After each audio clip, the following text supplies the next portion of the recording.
준비된 부자로의 첫걸음, 금융소비자 권리가 뭔데요? 도대체 뭘 하자는 말일까요? 한마디로 금융기관이라고 하는 곳으로부터 당연한 우리의 권리를 얻자는 것입니다. 자, 그럼 여러분, 저와 함께 하나하나 풀어나가 보겠습니다.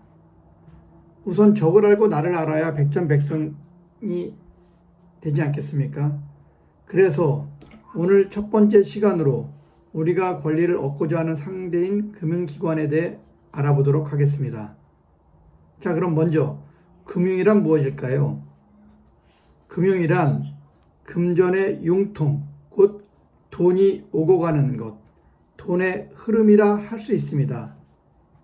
일상적으로 금융은 금융거래를 가리키며 이는 신용, 즉 믿음을 바탕으로 돈을 빌려주거나 빌려 쓰는 거래를 말합니다. 금융거래를 통해 돈은 자금이 여유가 있는 저축자에서 자금이 부족해서 이를 필요로 하는 투자자로 이동하며 이 역할은 경제가 물 흐르듯이 원활한 흐름을 촉진하는 구실을 합니다. 이것이 구체적으로 나타난 형태가 은행, 증권, 보험 등 금융기관이라고 할 수 있습니다.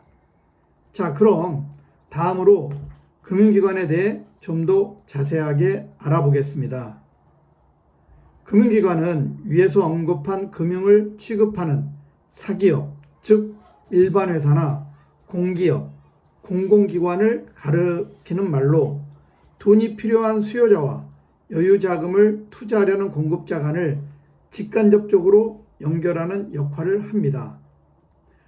우리가 일상에서 많이 접하는 은행, 증권, 보험사와 더불어 금융지주, 캐피탈, 신용평가회사 등이 있습니다.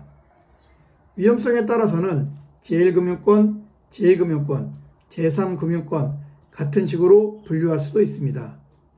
다만 제1금융권은 대부분 은행을 말하고 제2금융권은 증권, 보험, 카드사 등을 말하고 제3금융권은 대부업 등 사실상 제대로 된 금융업을 취급하지 않기 때문에 일반적으로 금융업이란 말 자체를 제2금융권이라 가리키는 말로 쓰이는 경향이 많습니다.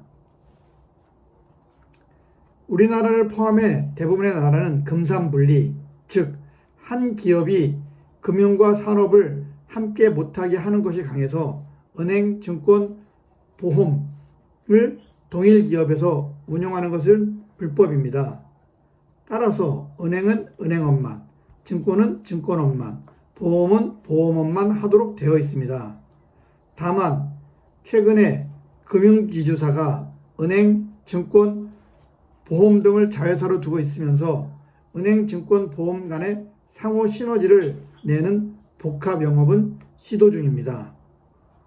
반면 유럽은 명시적으로 금융규정이 존재하지 않고 미국은 대공황 때 크레스 스티건법이 생기며 금산분리가 되었지만 1990년대 사라지며 은행, 증권, 보험 등 유연성이 높아져서 어느 정도 경업이 가능합니다.